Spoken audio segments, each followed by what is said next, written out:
যাওয়ার পরে ফাকুলা লাহু, আপনি আর আপনার ভাই হারুন দুইজন যাবেন। যাওয়ার পরে তার সাথে যখন কথা বলবেন, কওলান লাইনা, আপনি তার সাথে বড় নরম করে কথা বলবেন। সে যতই চেতা স্বরের হোক, যতই রাগত স্বরের হোক, যতই অন্যরকম করে কথা বলুক, আপনার দায়িত্ব হচ্ছে নরম করে কথা বলা। আল্লাহ বলছেন লাআল্লাহু ইয়াতাযাক্কারু, হয়ে যেতে পারে সে আপনার কথা শুনে ফেলবে, আও ইয়াকশা, অথবা আল্লাহর এই বাণীতে সে ভীত সন্তুষ্ট হয়ে যাবে। তার মানে গরম গরম করে কথা বললেই কেবল ভয় ধরানো যায় না, কথাটা যদি নরম করে আল্লাহর কথা বলা যায়, ওইটা অন্তরে ভয় ধরে, মানুষের পরিবর্তন হয়ে যায়। এই জন্য ঈমানদারের চরিত্র হবে কর্কশভাষী নয়, কড়া স্বভাবের নয়, বরং ঈমানদার কথাটা বলবে বড় নরম করে। কিন্তু আমরা আমাদের বাস্তব জীবনে কি দেখতে পাই? যার কথা যত তেরা, যার কথা যত কড়া, যার ভাষা যত খারাপ, সে হচ্ছে তত দাপটওয়ালা। তাই তো না ভাই?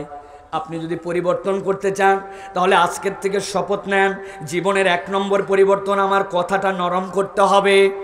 এই কথাটা নরম যেটা হবে, এটা আপনার অধীনস্থের সাথে হবে, আপনার বন্ধুর সাথে হবে, আপনার স্ত্রীর সাথে হবে, আপনার মার সাথে হবে, আপনার বাবার সাথে হবে। কেননা পিতা মাতার সাথে নরম করে কথা বলার তো আল্লাহ আলাদা নির্দেশ দিয়েছেনই। কিন্তু অলভার একজন ব্যক্তিত্বশীল মানুষ যে হবে, তার বাচনভঙ্গিটা নরম এবং লাইন হবে। এই নরম ভাষার লোক যদি হয়, আল্লাহ বলছেন তার কথার 2টা তাসির হবে। হয়তোবা তার কথাই মানুষ আল্লাহর জন্য ভীত হয়ে যাবে, অথবা সে যে উপদেশটা দিয়েছে উপদেশটা গ্রহণ করে ফেলবে। অতএব আমরা বলবো যে আমাদের ভাষা সুন্দর করতে হবে, কোমল হতে হবে, আমাদের কথাটা কর্কশ হওয়া যাবে না, নরম স্বভাবের কথা বলার চেষ্টা করতে হবে। পারবো তো ইনশাআল্লাহ? তবে হ্যাঁ, সব জায়গায় না। যখন আপনার স্ত্রীর সাথে কথা বলবেন, তখন খুব চড়া চড়া কথা বলবেন, কারণ এইটা তো আমার কেনা গোলাম, তার সাথে আমি যা ইচ্ছা তাই করতে পারি। হঠাৎ করে একটু লবণ ঝাল কম বেশি হয়ে গেছে, আপনি তারে বলবেন ময়াকার গয়ে দীর্ঘই, বলবেন না? উচ্চারণ করে দিব? আপনারা বানান পারেন তো না? এই ডাকেন তো, এই নামে ডাকেন তো না? আহা, কি কপাল আমাদের! যার সাথে আপনি শুয়ে থাকেন, যার সাথে আপনি রাত্রি যাপন করেন, আপনার সন্তানের মা, আপনি তাকে এমন কথা বলেন যাতে নিকৃষ্ট গালি নাই। এটা এই চড়া স্বভাব, এই উচ্চবাচ্য করা, এইটা হচ্ছে আমাদের স্বভাবে পরিণত হয়েছে। বাহিরে যতটুকু না নরম কথা বলি, বাড়িতে যাওয়ার পরে বাক স্বভাব ধারণ করি আমরা। খবরদার, শাসন থেকে শুরু করে, রাগের মাথা থেকে শুরু করে, স্বভাব চরিত্রে আমাদেরকে কোরআন নির্দেশ দিচ্ছে নম্র কথা বলার স্বভাব অর্জন করতে হবে। পারবো তো ইনশাআল্লাহ? অভ্যাসের মধ্যে নিয়ে আসতে হবে, হাত দিয়ে গুনে গুনে মনে রাখেন। মনে না থাকলে মোবাইলটা অন করেন, রেকর্ড করেন, অল্প একটু মোবাইলে থেকে যাক আপনার এইটা, যে আমার পয়েন্টগুলা কি, আমি শেষে পয়েন্ট আবার বলবো। তাহলে 1 নম্বর হচ্ছে নম্র কথা বলা, মানবীয় গুণ উন্নয়ন করার জন্য নম্র কথাওয়ালা হতে হবে। 2 নম্বরে আল্লাহ রাব্বুল আমিন বলছেন লজ্জা এবং শালীনতার সাথে চলাফেরা করতে হবে। বান্দার চলাফেরা কোরআন সুন্নাহর আলোকে আল্লাহর পক্ষ থেকে আসতেছে, বান্দার চলাফেরার মধ্যে একটা ধরন থাকবে, যেন সে শালীন, যেন সে লজ্জাশীল, তার চলাফেরায় যেন উগ্রতা এবং অসভ্যতা প্রকাশ না পায়। আল্লাহ কোরআনুল কারীমের মধ্যে বলছেন, নির্দেশনা দিচ্ছেন কত চমৎকার করে। আল্লাহ বলছেন ইয়া আইয়ুহাল্লাযীনা আমানু লা তাদখুলু বুয়ুতান গায়রা বুয়ুতিকুম হাত্তা তাস্তানিসু ওয়া তুসাল্লিমু আলা আহলিহা যালিকুম খায়রুল লাকুম লাআল্লাকুম তাযাক্কারুন। কি চমৎকার শালীনতা আল্লাহ শিক্ষা দিচ্ছেন। বান্দা, তুমি কতটুক পর্যন্ত শালীন হবা? আল্লাহ বলছেন ইয়া আইয়ুহাল্লাযীনা আমানু, কোরআনের 24 নম্বর সূরা, সূরা নূরের 27 নম্বর আয়াতে বলছেন, ঈমানদারেরা লা তাদখুলু বুয়ুতান গায়রা বুয়ুতিকুম, তোমার পরিচিত মানুষ, তোমার আত্মীয়, তোমার আপনজন, তোমার পড়োশি, দরজাটা 2টা পাশাপাশি, কিন্তু আমি আল্লাহ নির্দেশ দিলাম ওই বাড়িটাতেও যখন তুমি ঢুকবা, ওই বাড়িতে ঢোকার সময়ও তুমি সালাম দিয়ে অনুমতি প্রার্থনা করো। অনুমতি প্রার্থনা ব্যতীত ওই বাড়িতে তুমি প্রবেশ করো না। আল্লাহ তার বান্দাকে কত শালীন বানাইছেন।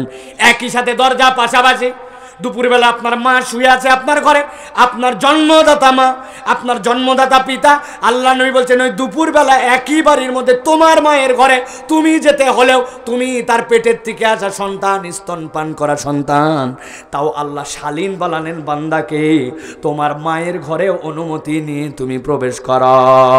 আল্লাহ বলছেন আল্লাহ বান্দাদেরকে শালীন দেখতে চান, আল্লাহ বান্দাদেরকে অশালীন দেখতে চান না।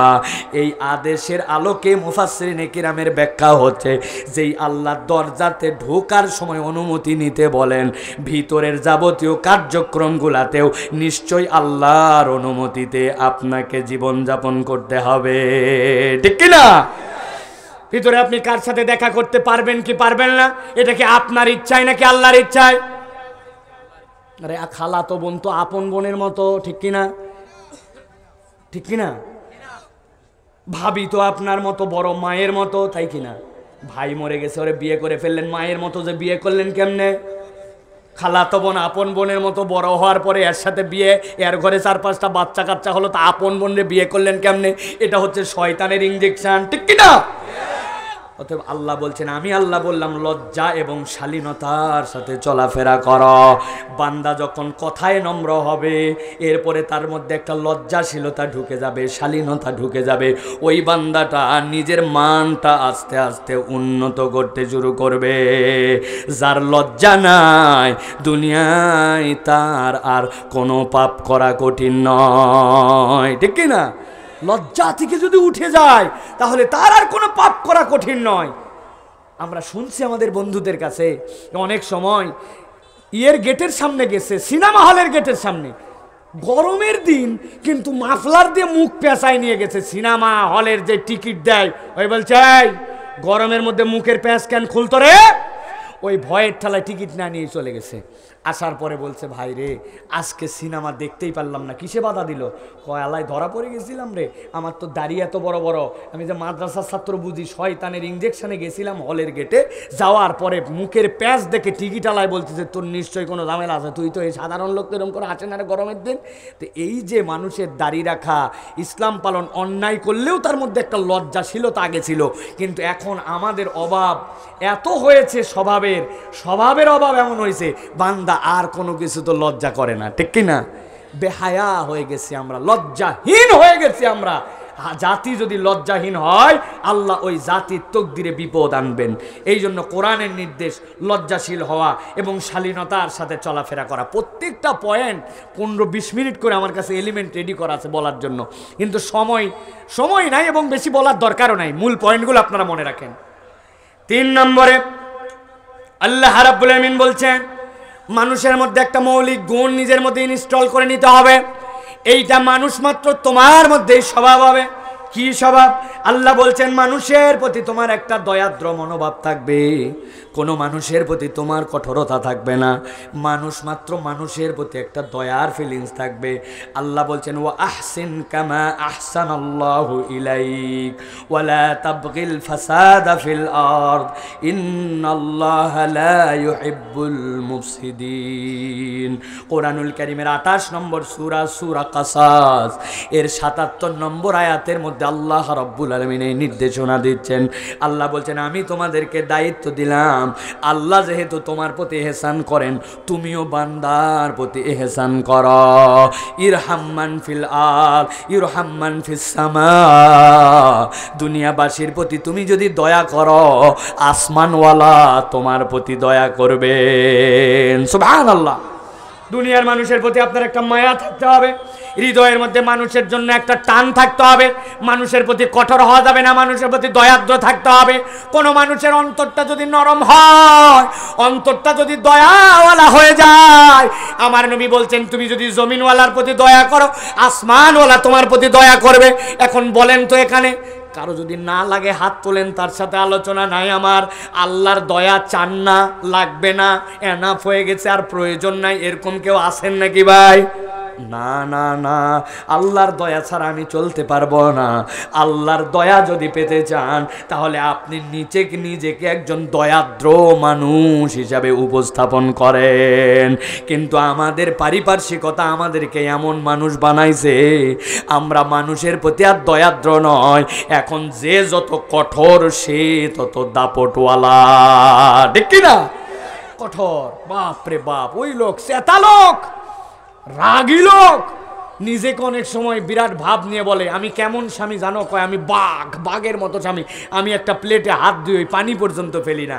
আমি অনেক সময় বলি আপনি যদি নিজেকে স্বামী হিসাবে বাঘ বলেন তো আপনি কি দুঃখে একজন মহিলারে বিয়ে করছেন, আপনি কোন একটা বাঘিনীরে বিয়ে করেন। কে বাঘ বিয়ে করবে বাঘিনীরে? মানুষ বিয়ে করবে মানুষকে? আপনি নিজের বাঘ বলে পরিচয় দেন, আপনি তো আল্লাহর ঘোষণায় আপনি তো পশু, তাহলে পশুর থেকে তো মানুষের দাম আল্লাহ বাড়াইছেন, ঠিক কিনা? তা আপনি বাজে উদাহরণ দেন কেন আপনাকে? এই জন্য বলবো প্রিয় ভাইরা, কঠোরতা নয়, আপনার স্বভাব চরিত্রের মধ্যে কোমলতা এবং নম্রতার প্র্যাকটিস আনতে হবে। আল্লাহ রাব্বুল আলামিন এরপরে নির্দেশ দিচ্ছেন, চতুর্থত আপনার স্বভাবে পরিবর্তন কি আনতে হবে? মানুষ যখন সুখে থাকে মানুষ তখন কোনো চিন্তা করে না, কিন্তু মানুষের যখন সংকট এসে যায়, বিপদ এসে যায়, সামনে যখন তার নানান ধরনের পরিবেশ পরিস্থিতি আসে, সংকটকালেই মানুষের পরীক্ষা হয়। আল্লাহ বলছেন সংকটকালে আল্লাহর পথে তুমি অটল অবিচল থাকবে, এটা হবে তোমার চরিত্র। তুমি যেরকম দয়াদ্র সেরকম একই রকম তোমার চরিত্রটা হবে।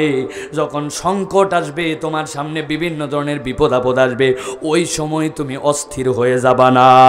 বিপদ আপদ সংকটকালে ভরসা রাখবো কার উপরে? জোরে বলেন, কার উপরে? আল্লাহ রাব্বুল আমিন বলছেন, হযরতে লোকমান আলাইহিস সালাম, কোরআনের 25 নম্বর সূরা লোকমানের 17 নম্বর আয়াত, আল্লাহ রাব্বুল আলামিন হযরত লোকমান দ্বারা তার সন্তানকে নির্দেশ দেওয়াচ্ছেন, ইয়া বুনাইয়া আকিমিস সালাতা ওয়া'মুর বিল মা'রুফি ওয়ানহা আনিল মুনকার ওয়াসবির আলা মা আসাবাক ইন্না যালিকা মিন আজমিল উমুর। আল্লাহ রাব্বুল আমিন এই বিখ্যাত মানুষকে দিয়ে তার সন্তানকে পরামর্শ দিচ্ছেন, শোনো শোনো, একটা কঠিন কাজ তোমাদেরকে বলি, বলা যত সহজ কাজটা কিন্তু অত সহজ নয়। তবে সহজ হবে যদি তোমার বুদ্ধিটা থাকে। সহজ হবে কি থাকলে? অনেক কাজ দেখতে অনেক কঠিন মনে হয়, কিন্তু আল্লাহর প্রতি আস্থা রাখলে সহজ হয়ে যায়, ঠিক কিনা? এক বাচ্চা নাকি একটা পিচ্চি মাদ্রাসার ছেলে দেখে চিন্তা করছে মাদ্রাসায় যায়, মাদ্রাসায় দেখলেই তো অনেকের গায়ে গন্ধ গন্ধ লাগে, আছে না ভাই? চিন্তা করছে এদিকে আয় তো কি পড়ালেখা করিস, এদিকে আয় একটু বাজায় দেখে। বলছে এই যে ডান পাশে আমার যেখানে বসি তার সামনে একটা পুকুর আছে, পুকুর দেখতে পাও? বলে জি মহারাজা দেখতে পাই। বলে এই পুকুরের মধ্যে কয় গ্লাস পানি আছে বলো তো? বলেন তো ভাই, একটা পুকুর দেখাই কেউ যদি বলে কয় গ্লাস পানি আছে, আপনি কেমনে কি বলবেন? ওই ছেলে বলতেছে, রাজামশাই আমি বলতে পারবো, তবে নির্ভয় যদি দেন। হ্যাঁ বলো। বলে আপনার প্রশ্নের মধ্যে একটুখানি ভুল আছে, অথবা আপনার প্রশ্নটা একটু সম্পূরক করে করতে হবে। কি প্রশ্ন? বলে আপনার যে পুকুর আছে এটার কয় গ্লাস পানি আছে এটা তো আমার একদম জানা। কয় বলো তাহলে। বলে শোনেন, আপনার এই পুকুরটা যদি এমন একটা গ্লাসের সাইজে হয় যে পুকুর বরাবর, তাহলে 1 গ্লাস আছে মাত্র পানি। আর যদি পুকুরের অর্ধেক বরাবর গ্লাসের মাপ হয় তাহলে 2 গ্লাস। পুকুরের যদি 4 ভাগের সমান হয় 4 গ্লাস। এখন আপনার গ্লাসের সাইজ কি বলেন? প্রশ্ন শুনে কঠিন মনে হয়েছে, কিন্তু উত্তর দেওয়ার ধরনের সহজ হয়ে যায়। আমার আল্লাহ রাব্বুল আলামিন বলছেন, তোমার জন্য আল্লাহর উপর যখন বিপদ আসবে ওই সময় তোমার সবর করা লাগবে, ওই সময় আল্লাহর প্রতি ভরসা ধরা লাগবে। কিন্তু ভরসাটা রাখবি কেমন করে? আল্লাহ ভরসা বললেই ভরসা আসবে না। আল্লাহ বলছেন ভরসা আসার তরিকা হচ্ছে আকিমিস সালাহ, নামাজে কায়েম করবে, সৎ কাজের আদেশ দিবে, অন্যায় থেকে নিষেধ করবে। এই 3 গুণ যাদের মধ্যে আছে, যত বড় বিপদ আসুক না কেন আল্লাহ রাব্বুল আলামিন তার বিপদে ধৈর্য ধরার ব্যবস্থাও করে দিবেন। সুবহানাল্লাহ। যত বড় বিপদ আসুক আল্লাহ রাব্বুল আলামিন আপনার ওই বিপদে ধৈর্য ধরার মতো তৌফিক দান করে দিবেন। কেমন করে তৌফিক দান করবেন? আল্লাহ রাব্বুল আমিন বলছেন, ইন্না যালিকা মিন আজমিল উমুর, কাজটা সহজ নয় ও আমার সন্তান, তবে বলে দিলাম এই সিকুয়েলটা মেনটেন করো, নামাজটা পড়ো, সৎ কাজের আদেশ দিও, অন্যায় থেকে ফিরাই দিও, আর যখন সংকট আসবে তখন ধৈর্য ধরো। তুমি যদি এই নিয়মটা মানো, এই কঠিন কাজটাকে সহজ করে দিবেন আল্লাহ, ঠিক না? এখন আমরা কি ন্যায় কাজের আদেশ দেই ভাই? দেই। নিজেই ন্যায় কাজ করি না, আদেশ দিয়ে কি মরবো নাকি? এই নামাজের সময় বাইরে কেন ঘুরতে যাইস রে, নামাজে যা। ওই তখন উল্টা জিজ্ঞাসা করবে, তো আপনি কে বাইরে, ঠিক কিনা? দেখলাম তুই বিড়ি খালি, তো খাইলাম তো কি হয়েছে, ওই দোকান থেকে তো আপনিও বিড়ি কিনেন, কি আছে কিনা? আপনার নৈতিকতার জায়গা নাই, আপনি নৈতিকতা হারায় ফেলছেন। আবার স্ট্রং হন, সৎ কাজের আদেশ করেন, নিজে সৎ হয়ে যান, অন্যায় কাজ থেকে ফিরান, আপনি নিজে অন্যায় কাজের সাথে সম্পৃক্ত হয়েন না, আর নামাজ আপনি ঠিক করে ফেলেন। আল্লাহ বলছেন সংকটকালেও আল্লাহর পথ অবিচল থাকার মতো তুমি কোয়ালিটি অর্জন করে ফেলবে। তাহলে 4 নম্বর আমাদের গুণাগুণ হবে, সংকটকালে আমরা অস্থির হব না, তাওয়াক্কুল করব আল্লাহর উপরে, ঠিক কি না? তাহলে ভরসা কি কাঁঠালে না গোস্তে? গোস্তেই তো, তাই তো, ঠিক আছে। এরপরে আল্লাহ রাব্বুল আলামিন বলছেন তোমাদের জন্য 5 নম্বর কোয়ালিটি হবে, মানুষকে অবজ্ঞা করা যাবে না। কি করা যাবে না? অবজ্ঞা করা যাবে না। মানুষ হিসাবে আমরা মানুষকে অবজ্ঞা করি কিনা? চেহারা দেখেই বুঝে ফেলছি কত জ্ঞানী। বাবা কি জ্ঞান আল্লাহ আপনারা দিছে, আপনি চেহারা দেখে বুঝে ফেলছেন জ্ঞানী। আছে কিনা এরকম কথাবার্তা লোক? রংপুরের দিকের লোকজন প্রশ্ন করছে আমার কাছে, হুজুর আমাদেরকে যে মফিজ বলে, এই গালি দেওয়া যাবে কিনা? চিন্তা করছেন আপনি, ওই দিককার লোক দেখলে আপনি মফিজ বানায় ফেলছেন, অথচ তারা সরল সোজা লোক। মনে রাখবেন আল্লাহ সরল হতে বলছেন, বোকা হতে পারেন নাই। ইমানদারের গুণাগুণ হবে সরল চরিত্রওয়ালা। সাহাবায়ে কেরাম বড় বেশি সরল মানুষ ছিলেন, ঠিক কি না? তাহলে আমাদের গুণাগুণ হবে, মানুষকে অবজ্ঞা করা যাবে, তুচ্ছতাচ্ছিল্য করা যাবে। 3 জন বন্ধু এক জায়গায় হয়েছেন, আরেক বন্ধুকে আপনি খালি টিটকারি করেন, আপনি মনে রাখবেন যেই 3 জন বন্ধু একত্রিত হয়ে 4র্থ বন্ধুকে অবজ্ঞা করে, আপনার এই 3 জনের একজন যখন থাকবে না, ওই 2 জন মিলে আপনারেও মফিজ বানাবে। কথা কি ভুল বললাম ভাই? আপনি এর প্রতি বিশ্বাস করেন না ভাই। এই জন্য যদি আপনার কোনো বন্ধু বান্ধব সার্কেলে কাউরে অবজ্ঞা করে, আপনি ওখান থেকে সরে যাবেন। আমার আল্লাহ রাব্বুল আলামিন বলছেন সূরা লোকমানের ভিতরে, আল্লাহ বলছেন, ও দুনিয়ার মানুষ, তোমাদেরকে আমি সতর্ক করলাম, ওয়ালা তুসাইর খাদ্দাকা লিন-নাসি ওয়ালা তামশি ফিল আরদি মারহা ইন্নাল্লাহা লা ইউহিব্বু কুল্লা মুখতালিন ফখুর। হযরতে লোকমানের ভাষা আল্লাহ কোরআনে উল্লেখ করে বলেছেন, ওয়ালা তুসাইর খাদ্দাকা লিন-নাস, তুমি তোমার মুখকে মানুষের থেকে ফিরায় নিও না, বক্র করে দিও না, টিটকারি করে মুখটা বাঁকা করে এরকম করো না মানুষের জন্য। আল্লাহ বলছেন এই গাল বক্র করা এটা আল্লাহ পছন্দ করেন না। আর দ্বিতীয় কথা হচ্ছে, ওয়ালা তামশি ফিল আরদি মারহা, জমিনের বুকে অহংকার করে দাম্ভিকতা দেখায়া চলাফেরা করো না। কিডস কিনছে একটা, বাপ রে বাপ, লোটো থেকে। পোশাক কিনছে একটা আরমানি থেকে, ক্যাপ কিনছে একটা অ্যাডিডাসের, জ্যাকেট কিনছে একটা বাইরে দুবাই থেকে বাপ পাঠাইছে, হাতে আছে আইফোন, উনারে আর পাইকে উরি বাবা, হাঁটা চলার মোশন স্টাইল, পিকআপ আছে না? একটু কথা বলেন। সিলেটের থেকে বেশি কোন এলাকায় নাই, এনে কাঁচা পয়সার দেশ। বাপ মা কষ্ট করে পাঠায়, আর এখানে ফুটানি মারে, মনে করে যে আমেরিকায় থাকলে, দুবাইয়ে থাকলে, কাতারে থাকলে, এই আসমানে অনেক গাছ লাগানো আছে না, উড়ে টুরে যায়, ওদের টাইম নাই, ওইগুলো মাটিতে পড়ে, বাঙালি খালি কুড়ায় আর বাড়িতে পাঠায়। আর সিলেটে ভাব না, তাই তো টাকা তো এরকম করে আসে, তাই না? উড়ানোর ঢং দেখলে তো তাই মনে হয়। ওই জায়গার থেকে সিএনজি আসছে, লাইনের সিএনজি, 3 জন সিএনজিতে উঠা যায়।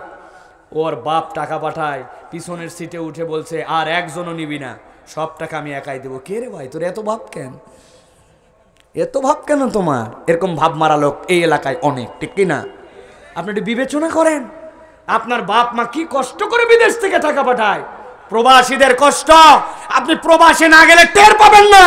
এই দেশের একজন মানুষও প্রবাসীদের কষ্টকে মূল্যায়ন করে না, ঠিক করে? পেলায় পরে 2.5%, পেলায় পরে অমুক %, পেলায় পরে প্রণোদনা, ডলার কামানোর জন্য ওই মানুষের ডাকাতি করা হয়, ওই পাসপোর্ট বানানোর সময় অন্যায় আচরণ করা হয়, এয়ারপোর্টে লাগেজের সাথে, বিমানে, ভিতরে বাইরে। আমি নিজে চোখে দেখেছি, মানুষ বলে তাদেরকে গোনে না, ঠিক কিনা? বেটা, তোমার ফর্ম পূরণ করা লাগবে, ওই ফর্ম অনেক শিক্ষিত পূরণ করতে পারে না। কেমনে ওই জায়গায় বিমানের নাম্বার লিখবে, ফ্লাইট নাম্বার কোথায় পাবে? আমরা নিজেরা অনেক সময় ঘাবড়ায় যাই। অ্যাটেন্ডেন্স এসে আমাদেরকে বুঝায় দেয়, আর সেই লোকটা হয়তো বা অল্প শিক্ষিত মানুষ, অথবা শিক্ষা দীক্ষা নাই, সে একটু পূরণ করবে। ভিতরের যারা বিমানের দায়িত্বে থাকে তারা বলে পারলে করেন, না পারলে না করেন। বাহিরে আসার পর পিক আপ মারে, টাকা দিয়ে পূরণ করা লাগবে, এদিকে দৌড়ায় ওদিকে দৌড়ায়, লাগেজ কাটে, অসম্মান করে। আনসাররা পর্যন্ত তাদেরকে মানুষ হিসেবে গোনে না। এখন ডলার লাগবে, এই জন্য তাদেরকে 2.5% প্রণোদনা, উমুক তুমুক। আমাদের মুখ দিয়ে আবার ফতুয়া নেওয়ার জন্য অস্থির। আপনারা একটু বলে দেন, হুন্ডিতে টাকা পাঠানো জায়েজ নাই, টাকা দেন তাহলে ফতুয়া দেওয়া হবে। বহুত ফ্রি খাইছেন। এদের সাথে ভালো আচরণ করেন, এদের উপযুক্ত মূল্যায়ন করেন, এদের পরিবার পরিজনের খবর নেন। এয়ারপোর্টে শত শত গাড়ি রেডি করে রাখেন, আসার সাথে সাথে তার মালগুলাকে আপনারা কাঁধে করে তুলে গাড়ির মধ্যে ঢুকায়। কোথায় যাবি? আরো 2000 টাকা নিয়ে, এখনো তো তুমি ডলার রিয়াল ভাঙাতে পারো না, এটা হাত খরচ করো, রাস্তায় খায়ো, আর এই গাড়ি তোমার ওখানে পৌঁছায় দিয়ে আসবে। ড্রাইভারকে কোনো বকশিস ফকশিস পর্যন্ত দেওয়া লাগবে না। এইরকম আয়োজন করেন, টাকা হুন্ডিতে কেন, ধোয়ায় ধোয়ায় আপনাকে দিবে, ঠিক কিনা? আচার আচরণ কি তাদের সাথে? রাস্তার মধ্যে গুন্ডা নামের কতকগুলো এখন এই যে হিজরা আছে, এরা পর্যন্ত প্রবাসী দেখলে ঠেকায়। গতকালকে আমি গাড়ির মধ্যে সানগ্লাস পরে টুপি খুলে একটু বসে আছি, একটু গরম গরম লাগতেছে, উপরে একটা কোটও পরে আছে, কোট খুলতে মনে নাই। হঠাৎ করে হিজরা এসে এরকম করে থামাইছে। আমার ড্রাইভার বলে, এই কি সর সর। তা আমি বললাম, কি ব্যাপার? আমার গাড়ি থামাইকাই কয়, আপনারা দেখে একটু বিদেশি বিদেশি লাগছে। মনে করছে মাল সামান সব নিয়ে এয়ারপোর্ট থেকে আসে। চিন্তা করছেন, প্রবাসীর সাথে সবাই এরকম অন্যায় আচরণ করে। এটা তো করে করে পরিবারের লোকেরাও করে। টাকা পয়সার হিসাব নাই, 20 বছর 30 বছর খেটে আছে, জীবন পানি করে দিয়েছে, আসার পরে দেখে যেই লাউ সেই কদু। বউয়ের কাছে টাকা পাইছিল, খরচ শেষ, বাপের কাছে দিছিল, বাপ 4-5 ছেলের মধ্যে ইনসাফ করে বন্টন করে দিছে। বাপ অনেক সময় জালেম হয়ে যায়, স্ত্রী জালেম হয়ে যায়, সন্তান পিক আপ নিয়ে ঘুরে। তুমি জানো না তাদের প্রত্যেকটা পয়সা কত কষ্ট করে কামাই করতে হয়, ঠিক কিনা? মূল্যায়ন করেন, আপনার এলাকা থেকে মূল্যায়ন করেন, এই মানুষগুলোকে দাম দেন, এই মানুষগুলোকে অবজ্ঞা করেন না। আল্লাহ রাব্বুল আলামিন বলছেন, খবরদার, ইন্নাল্লাহা লা ইউহিব্বু কুল্লা মুখতালিন ফাকুর। আল্লাহ কখনো যারা একদম দাম্ভিক অহংকারী এদেরকে পছন্দ করেন না। দেশ একদম আসমানের উপরে উঠে গেছে, কে জন্য প্রবাসীর টাকা লাগবে এখন আপনার? দেশ না আসমানের উপরে উঠে গেছে। অহংকার করেন না, অহংকার কখনো ভালো কিছু নিয়ে আসে না, ঠিক না? তাহলে মানুষকে অবজ্ঞা করা যাবে না। এটা 5 নম্বরে। সময় বড় শেষের দিকে, সংক্ষেপে বলে দেয়। এরপরে আপনার জন্য 6 নম্বরে আল্লাহর পক্ষ থেকে আপনার জন্য নির্দেশনা, কণ্ঠস্বরকে আপনার নিচু রাখতে হবে। সব জায়গায় গলাবাজি করা যাবে না, গলাটাকে নিচু করে চলতে হবে। আল্লাহ রাব্বুল আমিন বলেছেন, ওয়াকসিদ ফি মাশিক ওয়াগদুদ মিন সাউতিক ইন্না আনকারাল আসওয়াতি লাসাউতুল হামির। আল্লাহ বলছেন, দুনিয়ায় যখন চলবে বিনম্র হয়ে চলো। দামি জামা কাপড় প্যান্ট শার্ট পরলেই যেন একটা ভাব চলে না আসে, মানুষের প্রতি অবজ্ঞা যেন না হয়। চলা দেখলে যেন মানুষ দামি জিনিস পরেও বলে যে না, ছেলেটা বিনয়ী। আপনার চলাটা বিনয়ী হতে হবে, আর আপনার কণ্ঠস্বরটা নিচু হতে হবে, কোমল হতে হবে, ভদ্র হতে হবে। আল্লাহ বলছেন, জোরে জোরে কথা বলে কি করবে? দুনিয়ায় গাধার স্বরটা তো বড় নিকৃষ্ট, অতএব চেঁচাচেঁচি করে কোনো লাভ নাই, ঠিক না?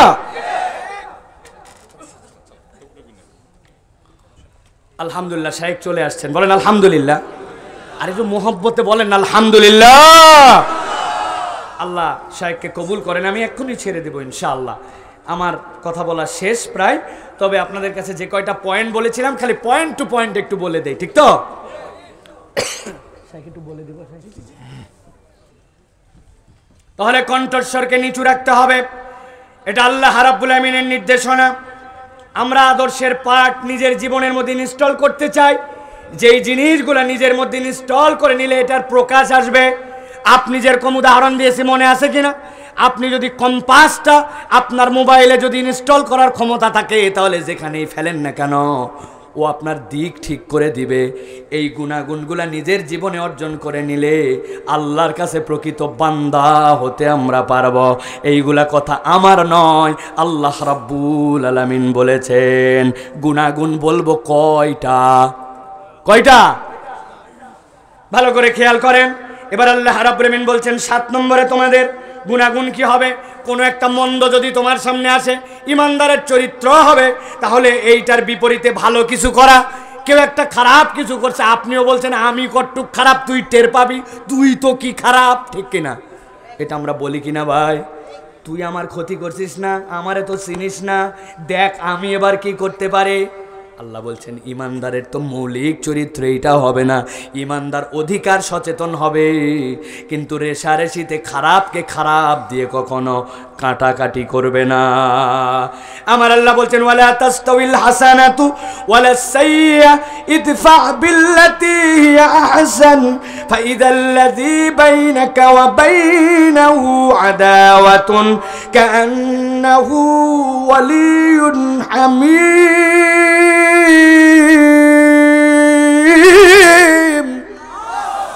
আমার আল্লাহ বলছেন খবরদার, ভালোর সাথে মন্দ কখনো এক হতে পারে না। ভালো তো ভালোই, মন্দ তো মন্দই। আল্লাহ বলছেন তুমি যদি কোনো খারাপ দেখো, তাহলে সেখানে একটা ভালো কিছু দিয়ে পরিবর্তন করে দাও।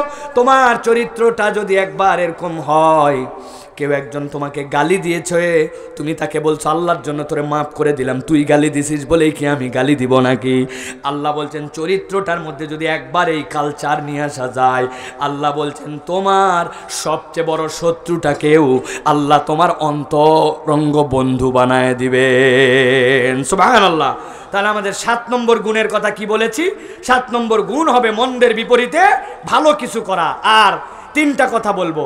আরেকটা হচ্ছে 8 নম্বরে বলবো পরামর্শ করে কাজ করা। এটা আল্লাহ রাব্বুল আলামিনের অনন্য এক নির্দেশনা, পরামর্শের ভিত্তিতে কাজ করা। আল্লাহ রাব্বুল আলামিন 42 নম্বর সূরা সূরা এর 38 নম্বর আয়াতের মধ্যে আল্লাহ রাব্বুল আলামিন এই নির্দেশনা দিয়েছেন, পরামর্শের ভিত্তিতে তোমরা কাজ করো। প্রথমে আয়াতটা শুনি। আল্লাহ রাব্বুল আলামিন বলছেন ওয়াল্লাযীনা ইসতাজাবু লিরাব্বিহিম ওয়া আকামুস সালাহ ওয়া আমরুহুম শুরা বাইনাহুম ওয়া মিম্মা রাযাকনাহুম ইউনফিকুন। আল্লাহ বলছেন যারা আল্লাহ রাব্বুল আলামিনের ডাকে সাড়া দিবে তাদের পরিচয়টা কি হবে? 1 নম্বর নামাজ কায়েমকারী হবে, 2 নম্বর তাদের গুনাহগুণ হবে, নিজেদের যখন কোনো সিদ্ধান্ত নেওয়ার প্রয়োজন হবে নিজেদের মধ্যে পরামর্শ করে সিদ্ধান্ত নিবে। যারা পরামর্শ করে সিদ্ধান্ত করবে আল্লাহ তার সিদ্ধান্তে বরকত দিয়ে দিবেন, ঠিক কি না? আমরা সব জায়গায় সিদ্ধান্ত নেই, কিন্তু বউরে একদম গুনার মধ্যেই ধরি না। এর মাথায় কোনো বুদ্ধি আছে নাকি? নিজেই তো কিছু জানে না, ওর আবার পরামর্শ কি? এরকম বউকে আমরা তুচ্ছ তাচ্ছিল্য করি, ঠিক কি না? পরামর্শ নেই। সান্ডা পান্ডা যেগুলো আপনার উপরে উপরে খয়ের খা, কিন্তু ভিতরে ভিতরে এইগুলো আপনার জন্য অপকারী। আর একটা জিনিস মনে রাখতে হবে, যে নামাজ পড়ে না সে আপনার পরামর্শ দিতে পারবে? বেনামাজির কোনো পরামর্শ আছে? ভালো করে বুঝে নেন, আল্লাহর সিকুয়েলগুলো সুন্দর করে দেওয়া আছে। সংক্ষেপে বলি, আল্লাহ নবী সাল্লাল্লাহু আলাইহি সাল্লাম মক্কার জন্য যে হুদায়বিয়ার সন্ধির জন্য গেলেন, হুদায়বিয়ার সন্ধিতে যাওয়ার পরে সন্ধি যখন হয়ে গেল, আল্লাহ নবী বললেন তোমাদের সাথে যারা এখানে আসার পরে প্রাণীগুলা নিয়ে আসছিলে কুরবানি করার জন্য, এইগুলা কুরবানি করে দাও। আল্লাহ নবী বলছেন কুরবানি করে দাও। আল্লাহর নবী সাল্লাল্লাহু আলাইহি ওয়াসাল্লাম বলার পরে সাহাবীরা কুরবানি করে না। আল্লাহ নবী বললেন এরকম তো কখনো হয় না। তারা কাচুমাচু করে ইতস্তত করে করবে বলে দূরে চলে যায়, নাই পশুর কাছে। কি ব্যাপার? নবীজি মনোকষ্ট পেয়ে বাড়িতে গেলেন, স্ত্রীকে বললেন ওয়াইফ কি ব্যাপার? আমি বললাম সবাইকে আল্লাহর পক্ষ থেকে নির্দেশে যে তোমরা এখন কুরবানি করে দাও, এরা তো কুরবানি করে না। আল্লাহ নবীর ওয়াইফ কি বুদ্ধি দিলেন জানেন? বলেন ইয়া রাসূলুল্লাহ কুরবানি করে দাও বলেন না, সবার আগে আপনার প্রাণীটা কুরবানি করে দেন, দেখেন কি হয়। আল্লাহ নবী স্ত্রীর পরামর্শ নিয়ে আছে, আর একবারও বলেন নাই আসো কুরবানি করি, কুরবানি করো। নবীজি নিজের তলোয়ার দিয়ে নিজের পশুকে কুরবানি করে দিয়েছেন। সাহাবীরা লজ্জায় পড়ে গেলেন, সাথে সাথে আমার নবী কুরবানি করছে, আমার আর দেরি করার কোনো সুযোগ আছে নাকি? সবাই কুরবানি করে দিলেন। এইটা পরামর্শ করে কাজ করলে আল্লাহ বরকত দেয়। দেন। অতএব আপনার যে কোনো কাজে আপনি পরামর্শ নেন, মুরব্বীদের থেকে নেন, আপন মানুষজন, পরিবার, আপনার বন্ধু বান্ধব, কিন্তু শর্ত হচ্ছে বেনামাজির পরামর্শ নেওয়া যাবে না। এরপরে আপনার জন্য 9 নম্বর বলবো, আল্লাহ রাব্বুল আমিন বলছেন সন্দেহ প্রবণতা ছেড়ে দাও। জীবনে যদি তুমি ভালো মানুষ হতে চাও, সন্দেহ প্রবণতা ছেড়ে দাও। আমরা খালি সন্দেহ প্রবণ, এই কাজটা কে করছে, উইকে করতে পারে, উমুকেই করছে মনে হয়, এছাড়া এই কাজ করে নাকি, এই খোঁচা মারলো কে, মাহফিল বন্ধের জন্য চেষ্টা করলো কে, না না এই লোকগুলাই হতে পারে। খবরদার খবরদার, আমার আল্লাহ বলছেন ইয়া আইয়ুহাল্লাযীনা আমানুস্তানিবু কাসীরাম মিনাজ-যন ইন্না বা'দাজ-যন্নি ইসম। খবরদার খবরদার, তোমরা সন্দেহ প্রবণ হয়ে যেও না। অধিকাংশ সন্দেহ প্রবণতা যেইটা তোমরা করো এইটা তোমাদের গুনার কারণ হয়, ঠিক কি না? খবরদার সন্দেহ প্রবণ হবেন না প্রিয় ভাইরা। সন্দেহ পড়লে পরে লজ্জায় আপনাকে পড়তে হয়। আপনি একটা জিনিস খুঁজে পাচ্ছেন না, ধারণা করে ফেলছেন এইটা আমার কাজের মেয়ে মনে হয় নিয়ে গেছে। যখন পেয়ে গেছেন তখন আপনার হৃদয়ের মধ্যে কিন্তু একটা লজ্জায় লজ্জিত হয়ে গেছেন, সেই মানুষটাকে উপরে আপনি একটা ব্লেম দিয়ে ফেলছেন। সন্দেহ থেকে অনেক সময় তোহমত হয়ে যায়। অতএব সন্দেহ মুক্ত জীবন যদি আপনি করতে চান তাহলে আপনার আল্লাহর কোরআনের নির্দেশ ফলো করতে হবে। আর এইটা করলে আপনি হৃদয়ের মধ্যে একটা তৃপ্তি পাবেন, আপনার জীবনটা সুন্দর হবে, মানুষ হিসাবে আপনি বিউটিফুল হবেন।